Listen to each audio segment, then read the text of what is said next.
Shalom, renungan hari ini, bangkit dari kegagalan. Bacaan Alkitab terambil di dalam Yosua 8 ayat 1. Beginilah firman Tuhan.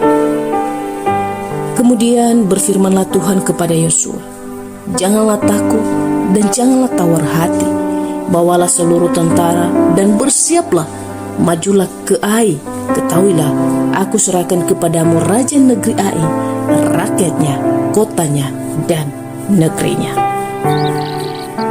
Di renungan sebelumnya saya sudah menjelaskan bahwa orang Israel ternyata gagal ketika mereka berpikir bahwa keberhasilan yang mereka dapatkan itu karena usaha mereka. Sehingga tidak sedikit akhirnya akan mencuri barang-barang yang seharusnya barang-barang itu dikhususkan, tetapi yang mengambil. Tetapi kemudian justru Yosua memohon ampun, dia berlutut sampai ke tanah, memohon pengampunan supaya Tuhan menyucikan semua bangsa Israel, mengampuni bangsa Israel dari dosa. Dan sekalipun mereka gagal, ada pemulihan daripada Tuhan. Kekalahan bukanlah akhir dari segalanya. Kekalahan adalah awal bagaimana kita mengenal bahwa Tuhan masih bersama dengan kita. Di saat-saat suatu kita sedang kritis, di saat-saat kita sedang tidak berdaya, di saat-saat kita sudah kehilangan harapan, di situ ada Tuhan yang senantiasa menopang kita, memegang kita. Dan itu seharusnya menjadi suatu pengalaman paling berharga, karena kita belajar bahwa tidak ada manusia yang bisa hidup tanpa Tuhan. Bagi kita, kegagalan mungkin akhir dari segalanya. Bagi orang-orang yang kehilangan harapan, kegagalan adalah akhir dari segalanya.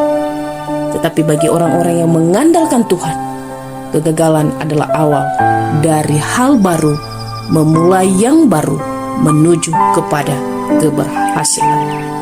Setiap kesalahan yang kita lakukan di masa lalu tidak bisa kita ubah. Seperti pepatah yang mengatakan, nasi sudah jadi bubur, dan kita tidak bisa mengembalikan bubur menjadi nasi. Kecuali apa? Kecuali kita makan bubur itu, kita nikmati, dan rasanya apapun itu kita harus nikmati dengan ucapan syukur. Karena itu tidak ada gunanya kita menyesali apa yang sudah terjadi di masa lalu, apa yang sudah terjadi dalam kehidupan kita. Mau kita nangis sekalipun, mau kita berteriak sekalipun, itu tidak akan mengubah.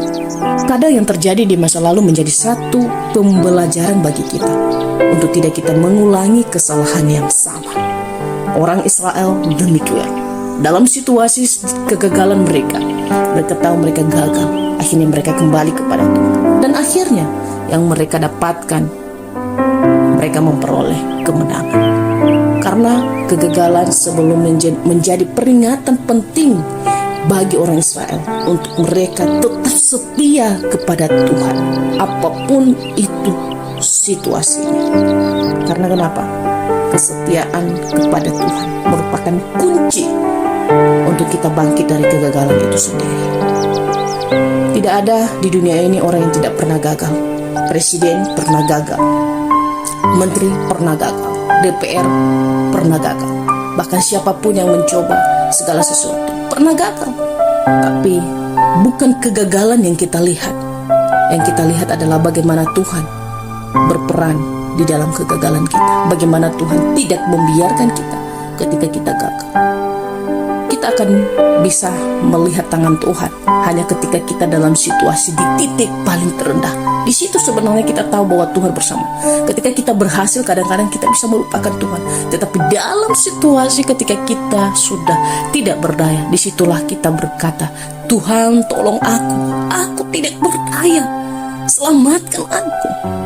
Apa yang harus aku lakukan? Di situ kita tahu bahwa hanya satu yang bisa menolong kita adalah Tuhan. Manusia, apakah mereka bisa menolong kita sepenuhnya? Tidak. Mungkin mereka memberikan nasihat, mungkin mereka menolong kita dengan apa yang mereka punya. Tapi Tuhan menolong kita dengan sungguh-sungguh, dengan segenap hatinya. Dia menolong kita dengan segala kemahakuasaannya yang Ia miliki. Jadi, kalau kita pernah gagal, Allah kita tidak pernah gagal.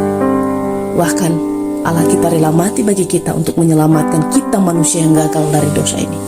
Untuk apa? Supaya kita memperoleh kemenangan melalui kebangkitan Kristus.